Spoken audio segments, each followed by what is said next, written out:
Here we go again. More Space Engineers Survival. We've modified the base a bit and added a bunch more wind turbines. And a giant solar array. We're using a smart solar rotor mod. By building this base piece here, this circular ring, it adds on this double hinged rotor with a solar tracking camera. You add on these supports, or you can just use steel blocks. But these supports are, I don't know, maybe steel blocks are just cheaper. And then a whole bunch of solar panels. And this is now covering our power needs. We had a meteor hit very close to the base. And for meteors, right here, looks like gold. Come on. Yep, a little bit of gold, a little bit of stone. So when the meteors hit, you can get various bits and bobs of random resources. So that's kind of neat. So what we're going to do today, after we take a brief tour here, I built one of my mining ships. It's a combo atmospheric and hydro thrustered ship, short range. But I've also, after fighting with it for quite a while, I've added, again, I apologize for the text. It is blurry in-game, and it'll be blurry on the video, but I've added in automatic LCDs to display my ingots and my power. And the power readout input should be higher than the output. Good enough. But that is automatic LCDs 2. And there's various guides and stuff online if you want to figure that stuff out for yourself. But basically, it's one programmable block, and you can add as many different LCDs to display all sorts of various stuff that you want to see. So now I can see at a glance how how many ingots I have of each type. Pretty low on gold. But I found just about everything else. I found at least one of all the planetside resources here around me, and a lake of ice, which is just wonderful. But today we're going to go through building your first rover. And I believe I have a toolbar set up. Yep, here we go. So again, I'm using my scaffolding rig. This is a separate grid from the base. The main components of the rig are the landing gear to keep it locked in place, a cargo container or something with an inventory, a battery, some solar panels to generate power to help the battery, and on the back we've got an H2O2 gen and a hydrogen engine. Currently the hydrogen engine is off.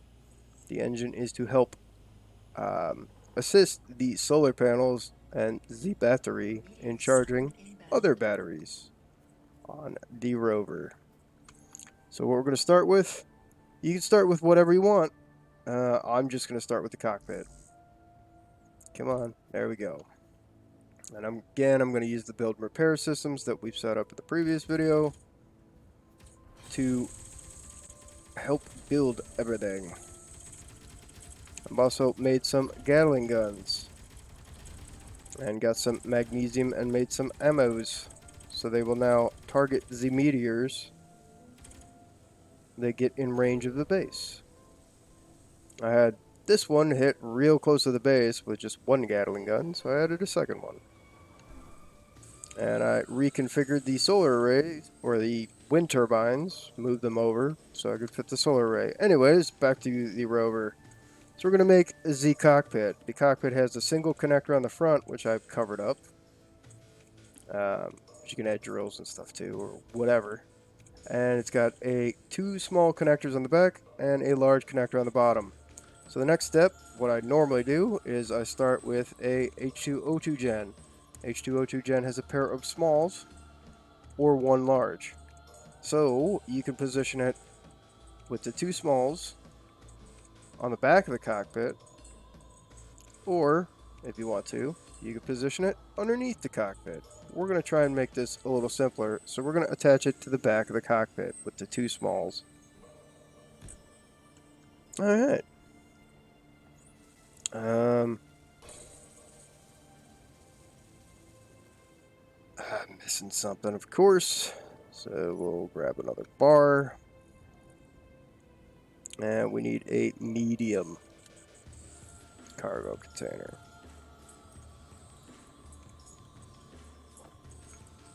So the medium cargo container here has two small outs on the sides and two small large.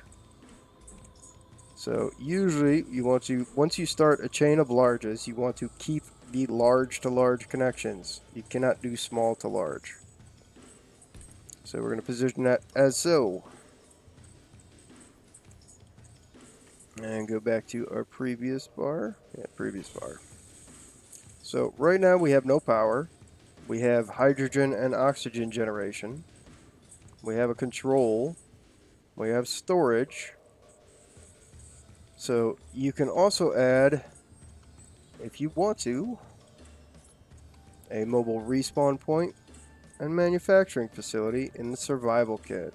The only problem is the small survival kit is two small, one large. So the best place for this would probably be attached to the back of the cockpit. For now, I'm going to skip this, because I don't need to be manufacturing on the go or refining on the go, as I have a nice refinery set up. So that's really all we need, except some power and a connector. And the reason we're going to go with a connector is you can use it to offload as well. So, super ultra basic Rover. A connector, medium cargo container, H2O2 gen. Again, you can skip this, but it is nice to be able to recharge your hydrogen.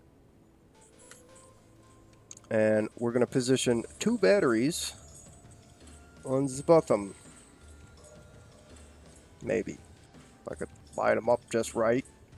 There. It's better perspective. Where do we want them? Slightly away from the front.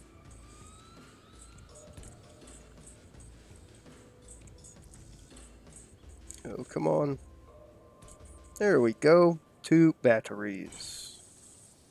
Build and repairs will kick on and finish them up for me.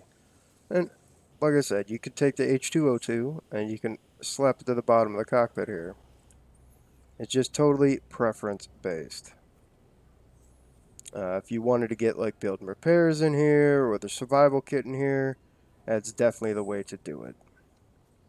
So next we need some wheels, but attaching wheels directly to vital components can transfer impacts to vital components. So it is better to run a string of steel blocks for cushioning bracing. And that should be good. And we'll put one there and one there. And we'll run around and do that on the other side. It's just a string of light armor blocks. Again, this is a ultra basic Rover.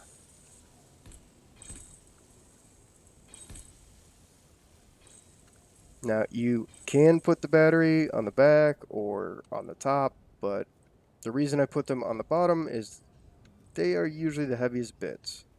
So next up is the wheels. We've got right side wheels currently. We have right and left on our bar here. And figuring out the bottom. Where's the bottom? I always forget which one's the bottom, which one's the top. That looks right. So we're going to position these to the outer extremities of our steel frame here. And we're just going to go with a pair on each side. I think that's right. Yep, that looks right. We can go check on our other Rover.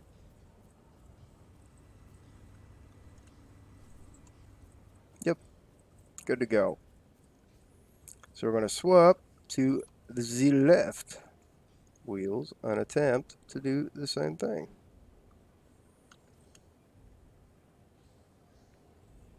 And I believe they go like that.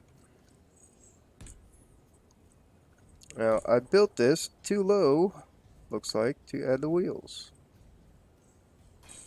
which sucks.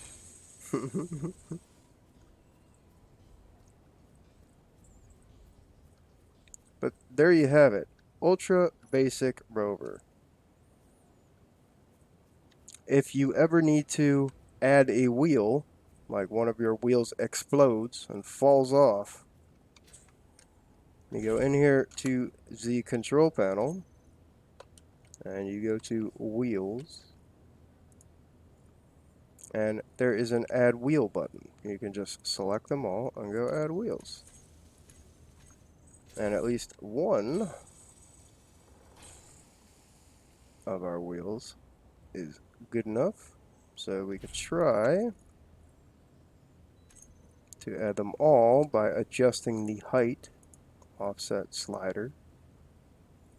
It looks like it's all the way up already. Yep.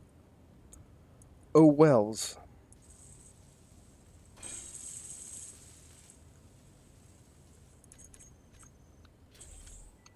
I may have mounted those upside down. So it looks like just the front one here will not mount. If you're doing this, you can always just dig a hole here and use the add wheel button. I'm not going to bother finishing this. But things to watch out for are your battery power. Things you can add are like a solar panel if you want to add a solar panel. But this is horribly ugly, and I'm not going to keep it. And looks like I have big wheels and little wheels, so we're definitely not going to keep it.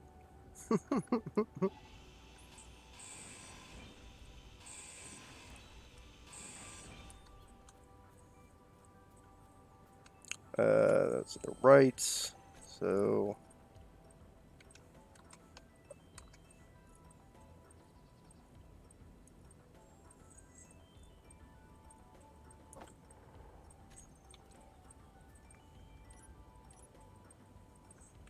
it's kind of funny. There we go. Spawned with wheels. Now, small wheels like this, you want to have the largest wheelbase that you can and the lowest center of gravity that you can to help from tipping over. So extending this forward and out for a larger wheelbase. That wheelbase means the distance between the wheels.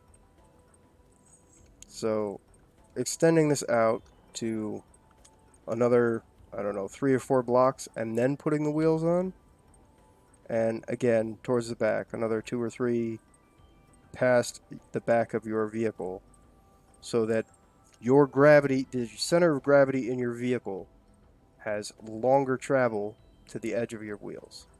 Will help prevent you from flipping over.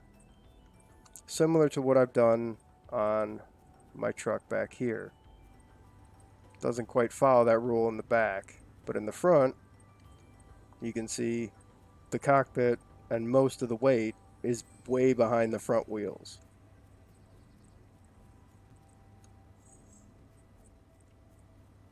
So this is a little more advanced. Well, we're going to go over some things that you can do with your Rover, which costs you basically nothing in components compared to something like that thing up there. And the risk of losing said components is very low on a Rover compared to a thrustered ship. So we're just going to jump in the slightly past a starter truck, and go for a tiny bit of a ride and show off just some simple mining techniques that you can do with your drills. So I have this thing kind of cranked up. Excuse me. on the speed limits and um, power to propulsion, which means I have to be way more careful when I'm navigating. But for stone, thought there was some silver around here somewhere. There it is. So one of the things that is really nice with a Rover truck is if you happen to find any of these surface deposit boulders, like this silver here, you can just straight mine them with a single drill or multiple drills on the front of your vehicle. So that's great and dandy, but what if you don't find any of these, deposits?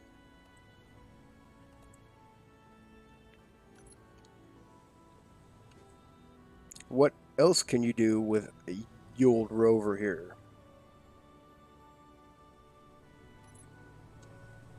Well, you can go ice mining if you happen to find an ice lake. And the easiest, let me find somewhere flat. Yeah, this is probably about as flat as we're going to get around here. Alright, so what you can do, pretty much anywhere that you find something flat. Ice lakes are always really super flat, but you can do this with stone as well. Is you can go to your control panel here and go to your wheels. And the height offset, you can drop that down. And the wider you make your wheels, the easier it is to do this for drilling purposes. And we're just going to mine some stone.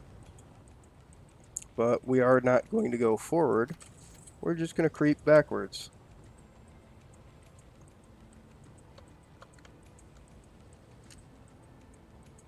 And this way there is zero risk of falling in this hole. At least right now. Maybe when we come back, like drive past this way. But there's no way I can fall in this hole right now. So great. You mine some stone. You mine some, I don't know, silver or whatever from a very nice surface deposit. Well, that's great, but on my super basic truck, I don't really want to take it out one little chunk at a time. I want to somehow automate taking it out of the vehicle and putting it into the base. Right? Look at these rocks rolling down there. So with our build and repair systems, or you can use a collector, what you can do is you can use the connector on the back. That's the thing with the yellow ring on the back of the truck there. Or you can use ejectors if you want to set those up. But we're going to use the connector because it's just the simplest way. And we're not actually going to hook up to the base. We're just going to use it to offload without crashing into the base, hopefully.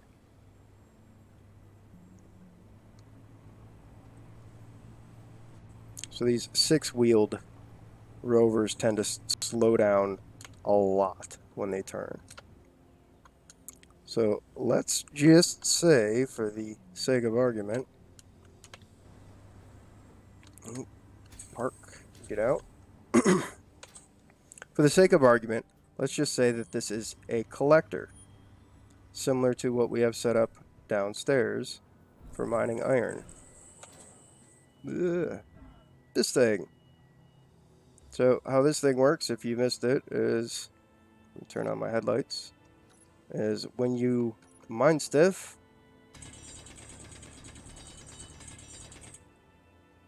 and it falls into it, it goes poof, and goes into your storage stuff, as long as it's hooked up with conveyors or hooked up through the conveyance system. So for the sake of argument, let's say you don't have build and repairs, you just have a pit here with a collector. What you can do is you can go to the sides of your connector. That's this thing right here with the yellow ring on it. and that's one to hook up to the base. So you can either hook up to the base and do it manually, or let the Itzy's auto inventory management script pull it out of the truck, or you can do it like this. You go in here, go to the control panel, and we're on the connector, connector 3. Connector 3, there we go. And you can go to throw out, on, collect all, on. This will take everything that's in the truck and for lack of a better term, poop it out. So if this was a collector, it would just be sucking it up as it dropped down. I'm using the build and repairs to pick it up. And there go the turrets again on the meteors. No, don't hit my solar panel. No, they're fine. But this will dump everything out of the truck. So that's one way to completely unload a vehicle if you ever want to unload something. That's go to the connector, scroll down a little bit, throw out on, and collect all on. And what collect all does is it moves everything in the truck to the connector. And what throw out does is it throws it out of the truck. So that is one way to unload a vehicle without having to connect to the base. It's quite nice.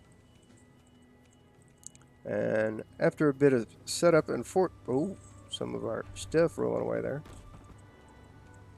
Ah, I see the problem. Alright, the ejectors on this were on. After a bit of setup, we will do your basic first flyer kind of thing, but I need to do a little building and testing first. So what I have here is an atmospheric and hydrogen powered atmo thrusters and hydro thrusters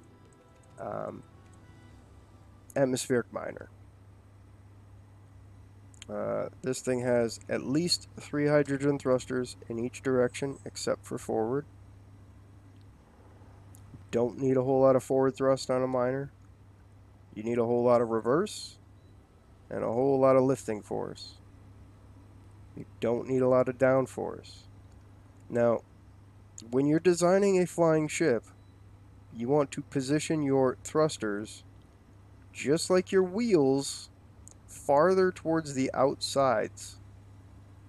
So this is not a amazingly stable ship, but the problem with mining ships is you need to get everything on the ship behind the drills. So you can kind of see from back here how the ship gets smaller and smaller and smaller from front to back. So it's biggest in the front and smallest in the rear, making it more and more maneuverable while you're mining and flying around inside the earth. So this is lucky number 7. This is one of my various, I've been trying to make pure hydrogen miner, and I finally made one. It's not this one, but a pure hydrogen miner for atmospheric stuff. So that's probably what we will demo, since everybody can get hydrogen in one form or another. I have a giant ice lake right here, so a fleet of hydrogen miners is very doable. I've got a modded Rover cockpit. It's really pretty. I love it. It's all shiny. But the thing with mining ships and hydrogen ships is you need a large hydrogen tank, which takes up a giant chunk of the ship. So that's basically from to about there is a hydrogen tank. Takes up a giant piece of the ship. And then you need to pipe all your thrusters, your hydrogen thrusters, all need to be connected through the conveyors. So that adds quite a bit of design problems. Atmospheric thrusters only require power and can be put in any position that you want. You just need to make sure that they have clearance so that they're not burning your ship to pieces. All thrusters, 2 blocks is a good general rule. They need 2 blocks clearance. So for example, these upwards thrusters, it would be 1, 1, 2.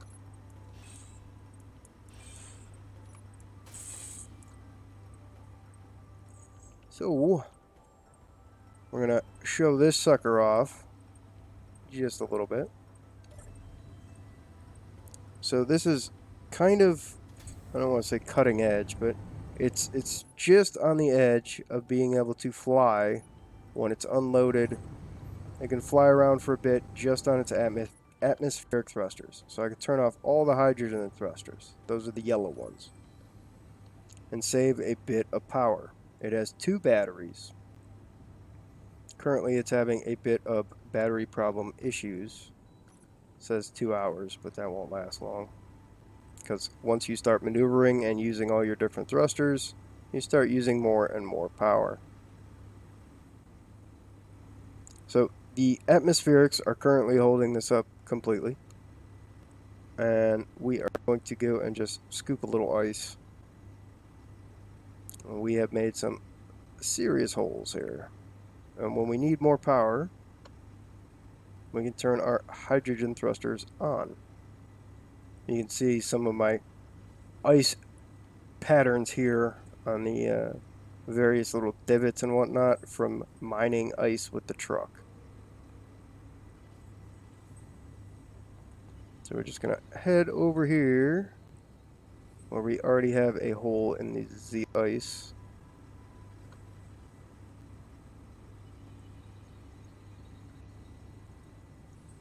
And turn on our hydros to help brake in time. There we go. We're going to leave our hydrogen thrusters on and just scoop out some more ice. Now, the more level that this particular ship flies, since it has more down-thrust, the more efficient it is. So, if you can get yourself nice and low and nice and level, and then just drop her down slowly without colliding and everything like I'm doing, it becomes far more efficient to do it this way.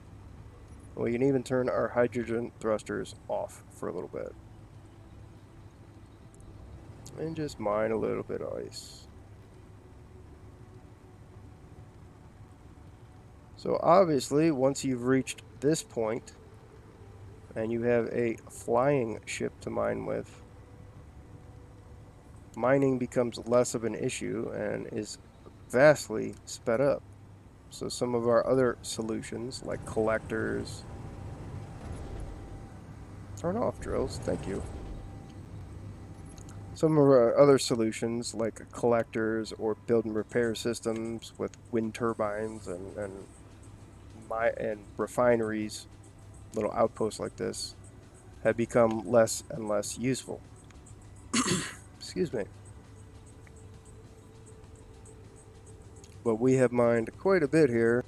We have a nice big old hole in the earth. And that is silicon, magnesium, and nickel all in one.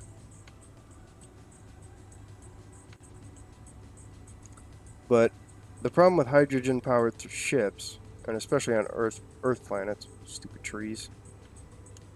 I knew that was going to happen. Is your fuel consumption. And when you're running the hydrogen engine, if you look in the bottom right corner, it says 1 year, 2 years, 243 days. That's not accurate. You never trust that. When you turn off your hydrogen engines, it says 2 hours or 1 hour, and that's your battery power. Never trust your hydrogen engines for your actual running time. Fuel and mining ice with pure hydrogen vessels becomes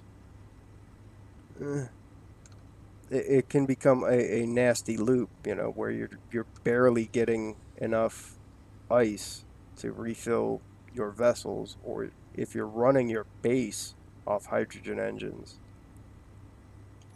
you're just mining ice all the time. You're not making any real headway. So we've installed a camera into the back of the ship here to assist with docking. And this ship really kind of needs the dock because it needs help recharging its batteries faster. So there we go.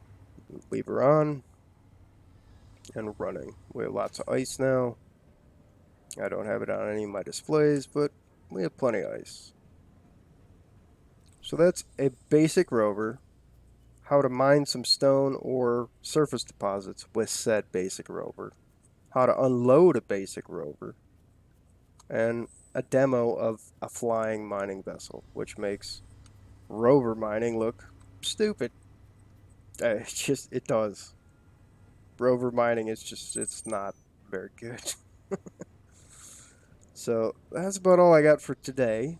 And I'm going to come up with some other solutions to problems and a hydro miner, a pure hydro miner for the next one. So if you watch this and all of this and watch this unknown signal just smash into the... Oh, it didn't smash. If you watch this and all of this, thanks for watching.